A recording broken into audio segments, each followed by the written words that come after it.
In Liberia, 36 of the 53 healthcare workers infected with Ebola have died. The lack of medical equipment and poor training are to blame in many of those cases. The organization Liberians Against Ebola is working to raise awareness and collect some supplies. Joining us now to talk more is Tianna Kesselly, one of the founding members of the organization. And welcome to our studios, Tianna. Thank you. So first of all, tell me a little bit about your organization. I understand it was started by Liberians who are living in the United States. Yeah, well, actually it was started by Liberians living in the United States as well as in Liberia and the UK. We were watching the news and the number of infections and the deaths were increasing, and we felt like we had to do something. And so we mobilized. Now tell me, you actually live in Liberia and you're here in the United States right now. As you're watching the things that are happening back home, I'm sure it's very disturbing. Tell us about what are some of the needs back home? Wow. One of the things we need back home would be supplies. We need medical supplies, we need gloves, we still need vitamins. The doctors are using vitamin A, vitamin C to help boost the immune system. You can even help with like diapers. I mean, because diarrhea, unfortunately, is a part of this, right? As one of the symptoms of the Adult virus. diapers. Exactly. Sorry.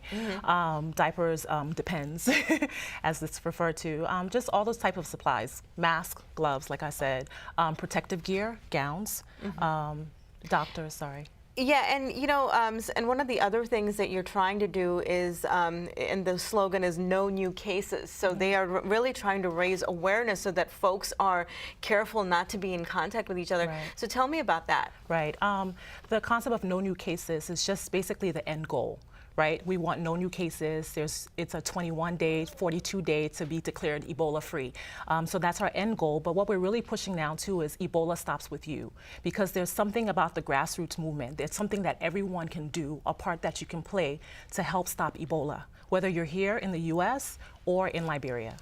And absolutely, and one of the things that I found was so fascinating is that there's a theater group in Monrovia that you have partnered with and actually putting together a play to educate the sects of society that sometimes don't really pay attention to some of these things. Right. The organization is called Before Youth Theater, and they go into the communities. They use youth to promote Ebola awareness. They actually started in a different vein, but it's since the virus has evolved, it's something that they do. Now, you have also partnered with an airline that will help you ship some of the stuff that you collect, that, whoever is donating will help you take all of that stuff to Liberia. So tell me specifically, and you talked about the masks, you talked about that. Where can folks donate all of this stuff? Okay, well, they can go on our website and get in touch with us. And we have different drop-off locations that we've been trying to help arrange. For instance, we recently got some supplies out of Washington, Seattle. Someone contacted us in Georgia. So it's happening all over. So I would say go to the website, get in touch with us, and let's try to see how we can help get more supplies, much needed supplies into the country. Right. So it's just not only just an effort here in the United States, but internationally you're getting. Okay, and tell me about some of the healthcare workers who are on the ground. I mean, they certainly have to deal with these conditions. What are their biggest challenges? Staying safe, being protected, having enough gear, being properly trained. We take it for granted what it means to be exposed to the virus and what it means to take off your gloves.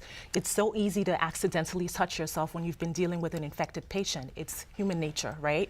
You rub the sweat off your brow, you touch things, and so proper training is also very important. And is that something you're working to do also? Well, that's something that we're looking to partner with some folks on the ground to work on. There are a couple organizations that are offering training, and that's something that the U.S. government actually is going to be helping with when they go over. Okay, well, we appreciate you being here, and we want to give you some more information. If you'd like to learn more, you can actually email Tianna Kesselly at liberiansagainstebola@gmail.com, and you can also visit aidforebola.com, and you should be able to find some information on how to ship stuff over there. And we still have